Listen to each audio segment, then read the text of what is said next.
bukan. Jadi kita tetap berusaha mendakwakan yang hak, dan kita nggak bisa bergabung dengan perbuatan syirik, orang yang berbuat syirik. Nggak bisa kita bergabung dengan orang yang berbuat bidah, nggak bisa. Nah, karena kita nggak mau bergabung dengan mereka untuk berbuat syirik, melakukan perbuatan bidah, mereka katakan ini memecah belah umat. Itu tuduhan dari mereka. Kita sabar terhadap tuduhan-tuduhan yang seperti itu. Sebagaimana Rasulullah, sahabatnya dituduh demikian. Apa yang membedakan Salafiyin dengan Harakiyin dalam masalah jihad? Tadi sudah saya jelaskan. Jadi pemahaman mereka yang salah tentang pengertian jihad. Dan mereka menganggap orang kafir itu semuanya sama, satu tingkatan. Padahal yang disebutkan dalam ayat dan hadis itu berkaitan dengan kafir harbi. Kemudian juga mereka menumpahkan darah siapa saja yang mengganggu gerakan mereka. Mereka juga mengkafirkan, terlalu gampang mengkafirkan. Dan yang lainnya banyak sekali perbedaannya dengan Salafiyin. Di antara yang pokok lagi, mereka bergerak ini tidak berdasarkan ilmu. Ulama yang mereka jadikan panutan, ya ulamanya mereka. Yang ulama ini berpendapat dengan ra'yunya. Dan ini bisa kita lihat dalam fatwa-fatwanya mereka. Umpamanya, saya ambil contoh yang dijadikan rujukan oleh mereka, Dr. Yusuf Qaradawi. Yusuf Qaradawi ketika diwawancari oleh wartawan majalah Ar-Rayah dari Qatar,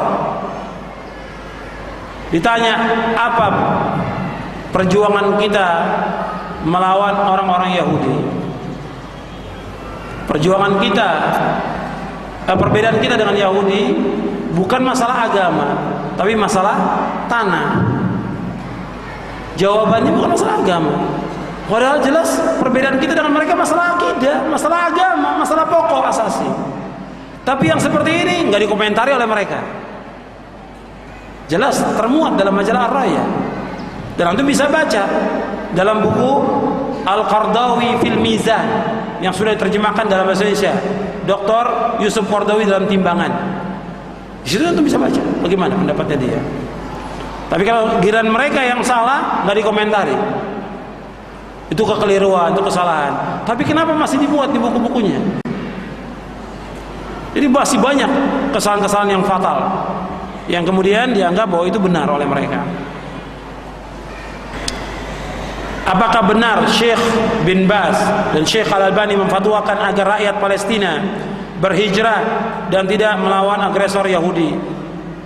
Benar fatwa ini.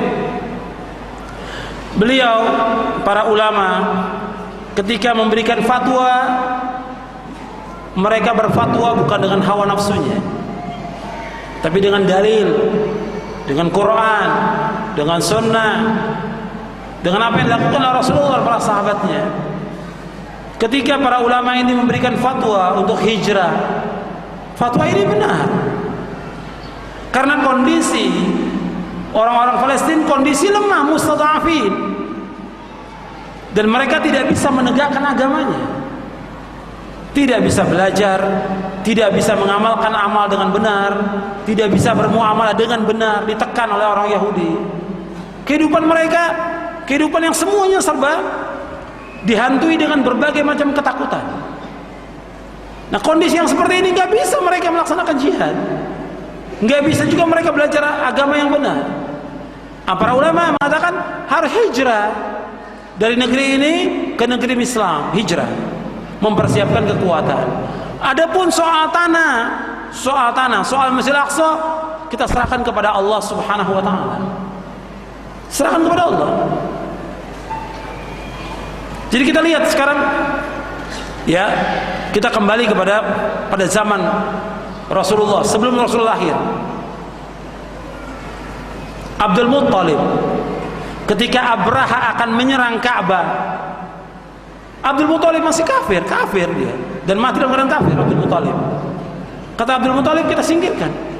Ketika Abraham mengambil kambing-kambingnya itu, kambingnya Abdul Muthalib, kembalikan kambing saya. Kata Abraham, kok kamu minta kambing? Yang saya akan serang Ka'bah. Ya, kalau kambing itu milik saya, tapi kalau Ka'bah milik Allah. Maka menyingkir mereka semuanya. Ketika Abraham sudah mendekat, ditolong oleh Allah SWT, dikirimkan tayran ababil.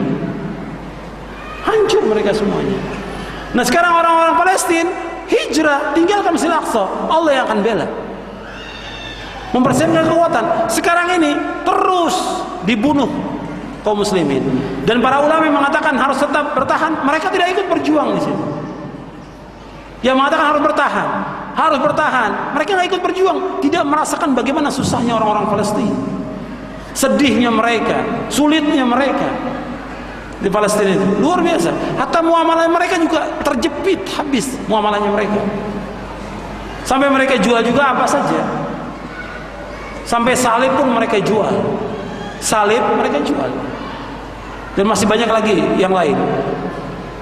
Ketika saya tanya, kenapa salib ini dijual oleh kamu? Kenapa salib ini dijual? Ini nggak boleh. Ibadah-ibadah orang-orang Yahudi, patung-patung nggak boleh dijual. Kata mereka apa jawabnya? Saya melakukan ini karena inilah yang saya diperintahkan oleh orang penguasa Yahudi memerintahkan. Saya nggak punya kemampuan. Ini orang Islam, saya tanya langsung pada mereka di Palestina, nggak bisa. Ini yang saya harus lakukan seperti ini. Masjidil Aqsa juga sepi dari kaum muslimin. Perempuan-perempuan yang berpakaian telanjang banyak sekali, dan banyak lagi kesyirikan, bid'ah dan yang lain yang mereka lakukan. Caranya gimana? Mereka harus hijrah dulu. Jadi fatwanya para ulama ini benar, hijrah dulu sebagaimana Rasulullah. Sekarang kita lihat Palestina dengan Mekah.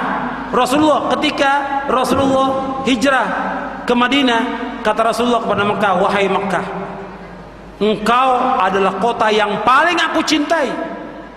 Kalau seandainya kaumku tidak mengusir aku tidak akan pindah dari kota ini. Tapi Rasulullah hijrah karena Allah memerintahkan untuk hijrah. Begitu juga tentang Palestina, kota suci.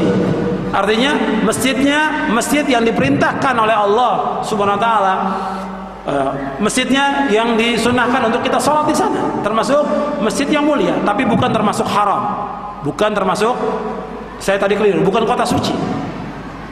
Yang dikatakan kota suci dua, artinya yang dikatakan haram Mekah dan Madinah. Ada Palestina tidak termasuk haram. Makanya tinggalkan hijrah, kemudian memberikan kekuatan bersama kaum muslimin, baru kembali lagi. Tapi kalau terus kondisi yang ada sekarang ini, melempar dengan batu, dengan bom, yang dibunuh kaum muslimin lebih dari itu. 1 atau 10 orang Yahudi yang terbunuh, mereka membunuh 50 kaum muslimin, dan terus seperti itu. Jika wanita belum bisa melaksanakan haji atau umrah, apakah ada jihad yang lain sebagai penggantinya? Ya, dia kewajibannya untuk mengurus suaminya, mengurus anaknya, mengurus rumah tangganya. Ini juga termasuk dalam berjuang di jalan Allah Subhanahu wa taala. Apakah mendirikan negara Islam termasuk dalam jihad? Nabi sallallahu alaihi wasallam tidak mencontoh Nabi tidak menyuruh kita untuk mendirikan negara. Adapun Nabi ketika sampai di Madinah, masyarakat sudah menyambut, dan beliau yang dijadikan sebagai ulil amri, sebagai pimpinan di Madinah itu, karena masyarakat sudah menerima Islam.